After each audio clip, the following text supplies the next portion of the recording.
Terkait penetapan daftar pemilih tetap di Musi Banyuasin, sejauh ini KPU Muba masih melakukan perbaikan daftar pemilih sementara, di mana hasil perbaikan hingga 31 Mei 2023 dan juga akan segera melakukan rekapitulasi tingkat desa dari tanggal 1 hingga 2 Juni 2023. Terkait penetapan daftar pemilih tetap atau DPT di Musi Banyuasin, sejauh ini pihak KPU Muba masih melakukan daftar pemilih sementara hasil perbaikan dan juga membuka laporan dan juga saran hingga tanggal 31 Mei 2023.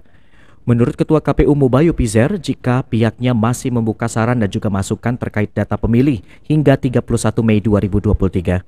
Selanjutnya pihaknya akan melakukan rekapitulasi tingkat desa pada tanggal 1 hingga 2 Juni 2023 dan juga diteruskan ke tingkat kecamatan hingga tingkat kabupaten. Selain itu juga Yupizer mengatakan saat ini pihaknya juga masih melakukan proses analisa mata pilih ganda antar provinsi dan juga kabupaten. Sementara untuk akurasi kegandaan di tingkat desa dan juga kecamatan, Yupizer mengatakan sudah mencapai sekitar 90% dan jika tidak ada kendala, data tersebut akan ditingkatkan ke tahap selanjutnya. Data pilih, alhamdulillah sekarang proses perbaikan persiapan untuk DP1 perbaikan masih ada kalau misalnya ada masukan-masukan masih bisa kami terima. Nah, pada saatnya tanggal 1 sampai 2 itu rekapitulasi tingkat desa.